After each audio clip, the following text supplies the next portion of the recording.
Hello friends, welcome back to my channel. இன்னைக்கு நம்ம கிச்சன்ல பார்க்க போறது ஒரு சூப்பரான கத்திரிக்காய் ஃப்ரை தான் பார்க்க போறோம். இது வந்து நார்மலா நம்ம சின்ன கத்திரிக்காய்ல நம்ம செய்யல. இந்த கத்திரிக்காய் பெரிய சைஸ்ல கிடைக்கும்ல, அந்த கத்திரிக்காய் வாங்கி செய்யும்போது டேஸ்ட் ரொம்ப நல்லாயிருக்கும். இந்த மாரி ஃப்ரை பண்ணி குடுக்கும்போது பசங்களுமே ரொம்ப விரும்பி சாப்பிடுவாங்க. வீடியோக்குள்ள போறதுக்கு முன்னாடி என்னோட சேனல சப்ஸ்கிரைப் பண்ணாதவங்க மறக்காம சப்ஸ்கிரைப் பண்ணிக்கோங்க. வாங்க இப்போ இந்த கத்திரிக்காய் வறுவல் எப்படி செய்றதுன்னு பார்க்கலாம். ஃபர்ஸ்ட்டு வந்து கத்திரிக்காவ இந்த சைஸ்ல கட் பண்ணி எடுத்துக்கோங்க. இந்த சைஸ்ல நீங்க கட் பண்ணி எடுக்கும்போது சீக்கிரமா உங்களுக்கு வெந்து வரும். ரொம்ப பெருசா கட் பண்ணி எடுக்காதீங்க. நான் காட்டுற இந்த சைஸ்லயே கட் பண்ணி எடுத்துக்கோங்க. இப்போ இதுக்கு வந்து நம்ம ஒரு மசாலா ரெடி பண்ணிக்கலாம்.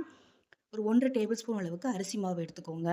இதில வேற எந்த மாவுமே நம்ம சேர்க்க வேண்டாம். அரிசி மாவு மட்டும் போதும். ஒரு 1 1/2 டேபிள் ஸ்பூன் அளவுக்கு சேர்த்துக்கோங்க. கூடவே 1 டேபிள் ஸ்பூன் அளவுக்கு தனி மிளகாத்தூள் சேர்த்துக்கலாம். உங்களுக்கு காரத்துக்கு என்ன அளவுக்கு வேணுமோ அந்த அளவுக்கு சேர்த்துக்கலாம். நான் 1 டேபிள் ஸ்பூன் அளவுக்கு சேர்த்துருக்கேன். கூடவே அதே அளவுக்கு மல்லித்தூள் சேர்த்துக்கோங்க. இப்ப இது கூட கொஞ்சமா மஞ்சத்தூள் சேர்த்துக்கோங்க. இப்ப இது கூட நம்ம ஒரு ஃப்ளேவருக்காக கரம் மசாலா சேர்க்க போறோம். ஒரு 1/4 டீஸ்பூன் அளவுக்கு கரம் மசாலா சேர்த்துக்கோங்க. இப்ப இது கூட இந்த கத்திரிக்காய்க்கு தேவையான அளவுக்கு உப்பு சேர்த்துக்கலாம். உப்பு சேர்த்துட்டு இப்ப ஃபர்ஸ்ட்டு இத நல்லா கலந்து விட்டுருங்க. இப்ப தண்ணி எதுவுமே சேர்க்க வேண்டாம். ஃபர்ஸ்ட்டு இந்த ட்ரை மசாலா எல்லாமே நல்லா கலந்து எடுத்துக்கலாம். இப்ப இந்த மாரி நல்லா கலந்து எடுத்ததுக்கு அப்புறமா, இதில 1 டேபிள் ஸ்பூன் அளவுக்கு எண்ணெய் சேர்த்துக்கலாம். எண்ணெய் சேர்த்து செய்யும்போது இந்த மசாலா ரொம்ப நல்லாருக்கும். இது கூட வந்து நம்ம நல்லா பொடிசா கட் பண்ணி எடுத்து வச்சிருக்க பூண்டு சேர்த்துக்கோங்க.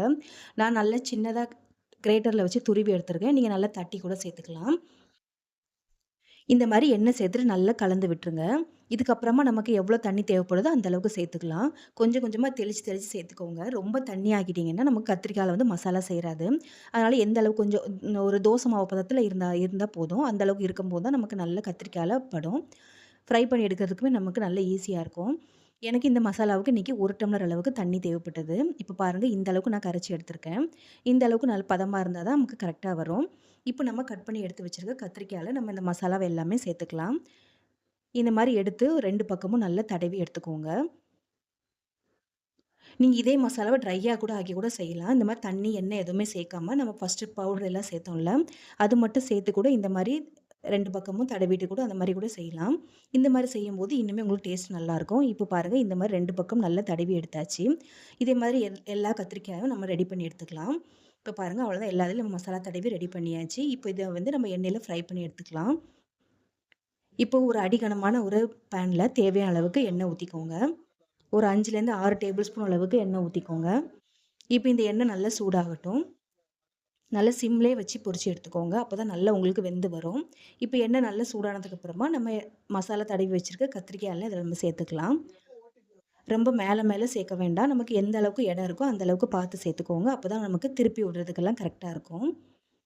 இப்ப பாருங்க கத்திரிக்காய் சேர்த்தாச்சு.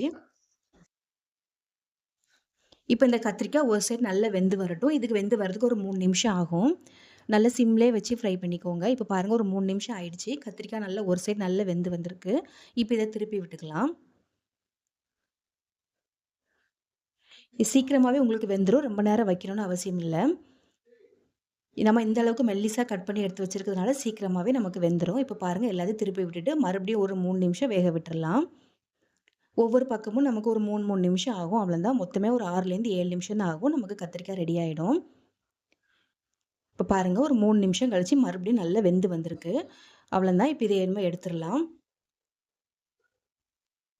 அவ்வளோதாங்க. நம்மளோட சூப்பரான கத்திரிக்காய் வறுவல் ரெடி ஆயிடுச்சு. இது வந்து நீங்க தயிர் கூட, ரச சாதம், சாம்பார் சாதம் எல்லாத்து கூடயுமே சாப்பிடுறதுக்கு ரொம்ப சூப்பரா இருக்கும். என்னோட இந்த வீடியோ உங்களுக்கு பிடிச்சிருந்தா மறக்காம லைக் பண்ணி ஷேர் பண்ணிக்கோங்க. உங்களோட ஃப்ரெண்ட்ஸ் அண்ட் ஃபேமிலிக்கும் கண்டிப்பா ஷேர் பண்ணுங்க. தேங்க்ஸ் ஃபார் வாட்சிங்.